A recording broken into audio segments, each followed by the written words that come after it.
What's the purpose behind the marketing plan? You excite, you educate, experience, and engage. Let's do this, right? Let's do this and let's have fun with it too.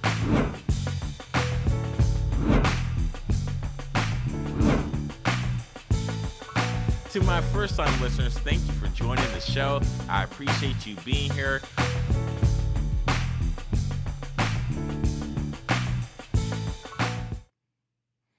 Hey, what's up, everyone? Welcome to another edition of Let's Talk Marketing with N-Dub Podcast, where I'm your host, Nathan Webster, and I'm excited to chop it up with you today. Today's episode, I want to focus on the 5 emotions of advertising.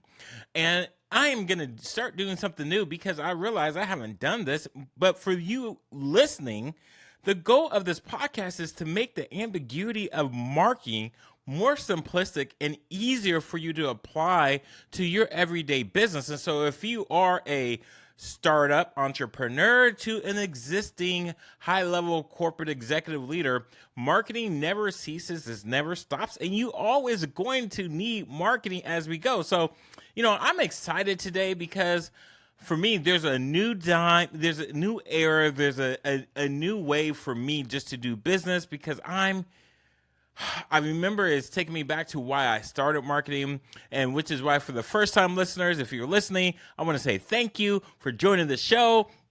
To my worldwide listeners, thank you again for keeping me going because, I love helping people.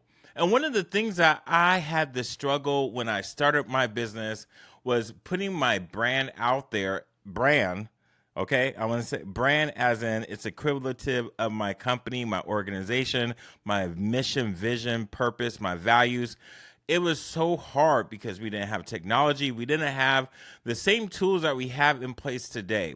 And so today I'm going to talk about marketing in a way that I haven't never talked about it because advertisement is when you actually pay in a medium or another platform or means that you pay to push your message out to the goal, get an acquired customer, client, donor, participant, student, patient, whatever you are dealing or working with, that's advertisement. I don't talk about advertisement too much, but that's where a lot of the dollars are at because when you start talking marketing, most people immediately go to advertisement because they say, hey, look, this is a direct-to-consumer response campaign, or this is a direct-to-consumer.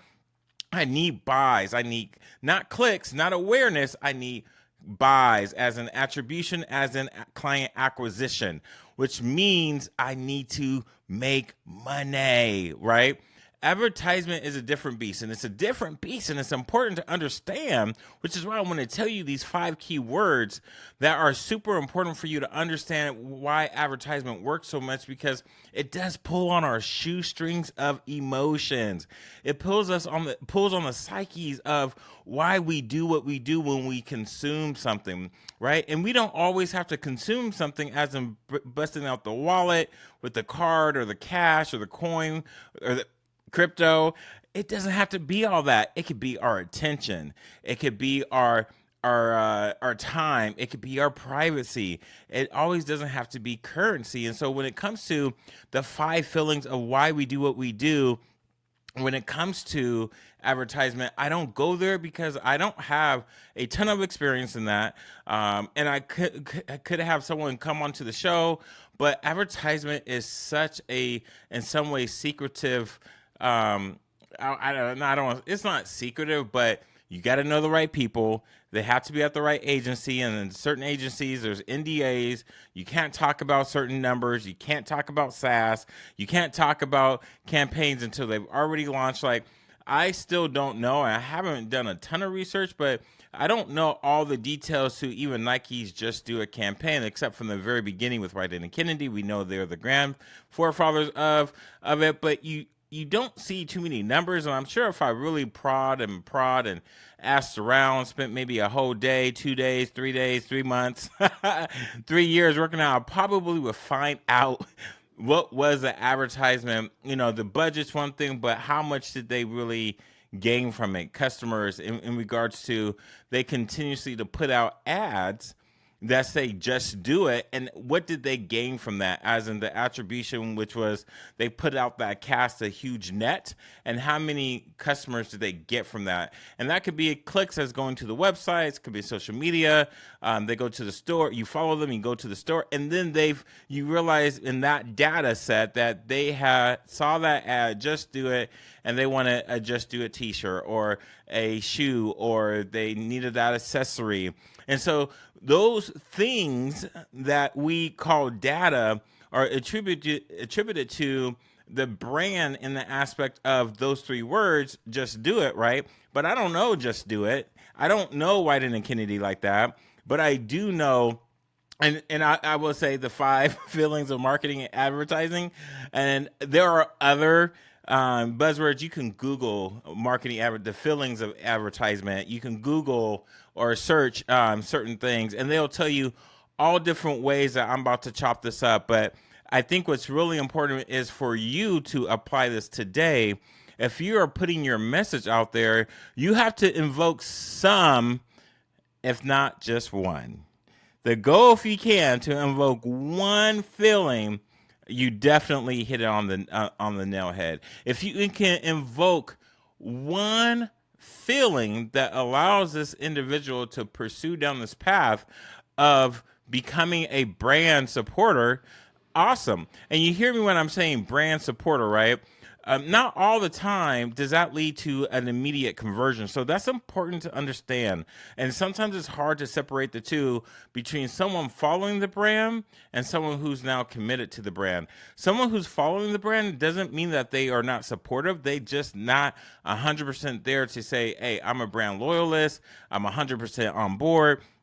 And that's another conversation, but this is why we put out ads and we continue to promote, which is there's a difference between advertising where you're paying for it and promoting where you're paying to promote by sending out messages in different mediums and platforms and markets, and you're hitting different targets because you have specified avatars to lead them down a path of not just maybe following, because maybe this could be a professional sports league and they just want you to watch the show because there's ratings behind that. And there's ratings behind that because they're going to show you some ads, some commercials, right? Hopefully one of those commercials get one of their advertisers for you to buy something. If that's the case, then awesome, because that means they reach their demographic. This is why marketing can be sometimes so complex, and it's like, like no need to feel overwhelmed, but this is why I also say you don't need to know everything. This is why you get a team of people together to help you focus on marketing, as you can stay in your lane and do what you do, because that was got you here.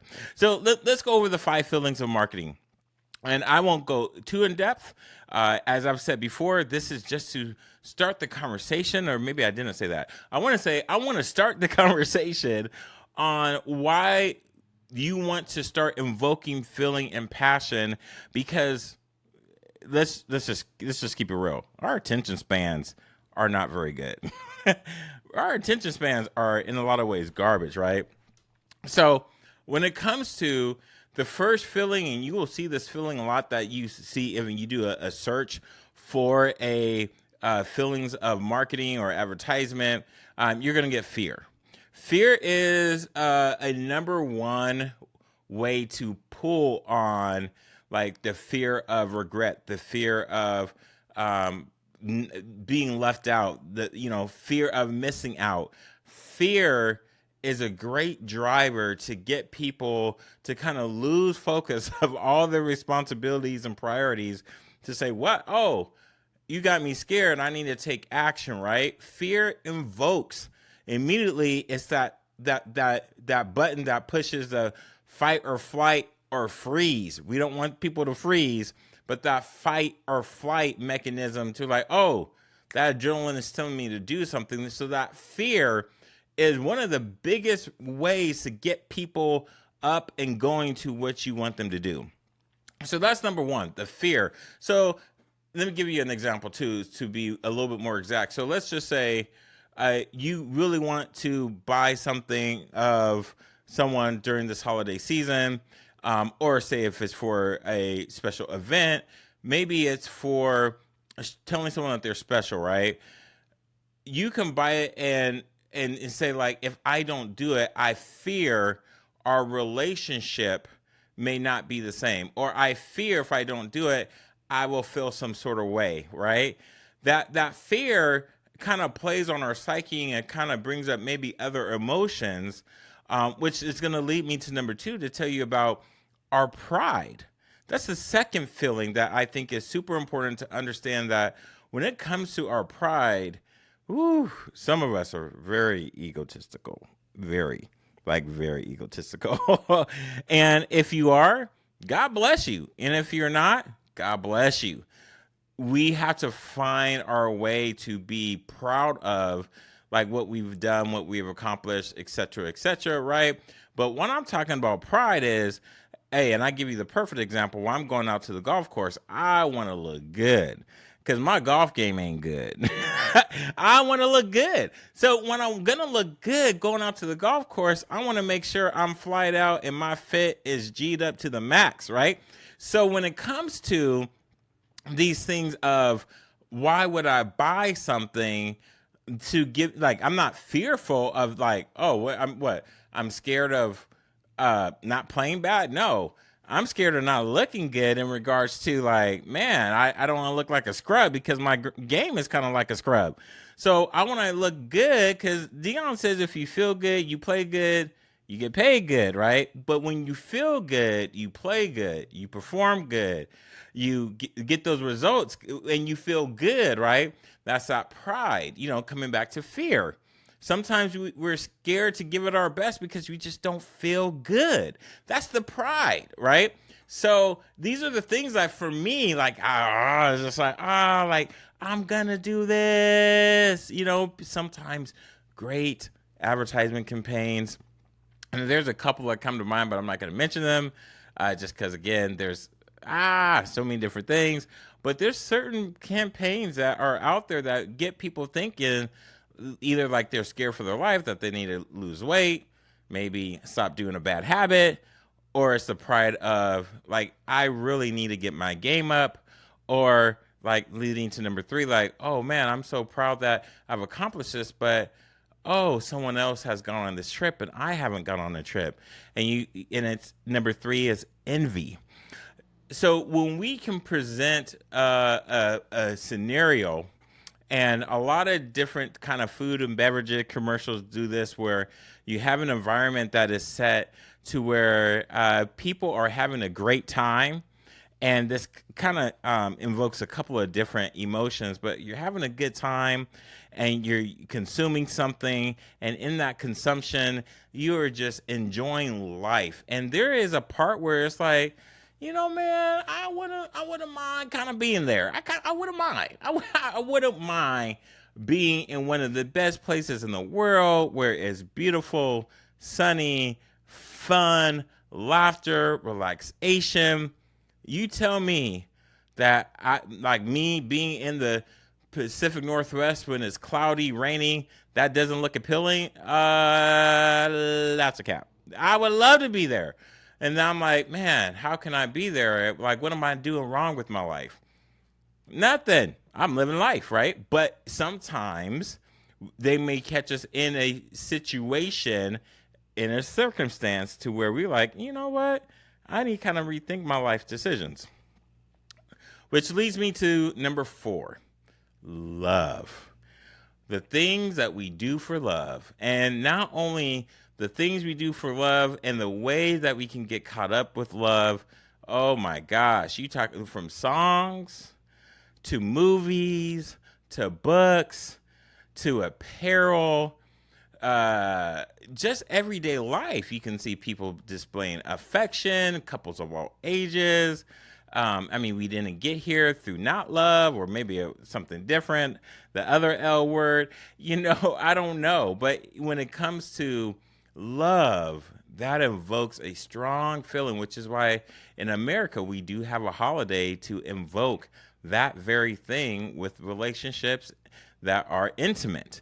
So love doesn't have to be intimate as in you're in a monogamous relationship.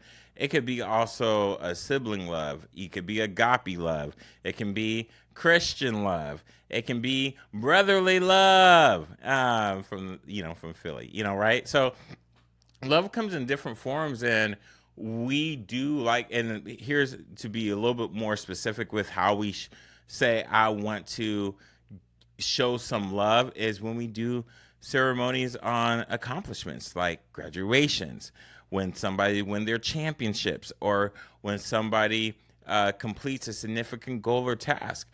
In the love that we have, this is not fear, this is not pride, this is envy, it's love. We want to share our love. So in that we consume certain things that make sense, right? It's been a long time since I've seen a Hallmark commercial. But they not to say they don't have competition, because they do, but this is a place. Sometimes when we say it's a Hallmark moment, that's love, right? All right, leads to number 5. Now this is one that can go either way. But again, this is where if you can take anything that I've said, apply it to your business right now. It could be in the copy of maybe your next headline, could be in next keywords, it could be in how you craft it, but the way you put your copy together, if you can touch upon the very thing why you wanted to start the business you did, or why you joined the company you did, why you felt you needed to be part of this brand, it is because you knew that there was a solution for someone's pain. Number 5, pain. Every company exists because we solve a problem. We serve pain points, we serve issues, and this is what marketing is supposed to do. And in advertisement, when we're paying a middle person, an intermediary, to put our message out and promote, which is we want to incentivize people to shop what we're selling, now we are, and the goal is to get them to buy, right? Now we are helping people solve their own problem that is going to impact them right here, right now.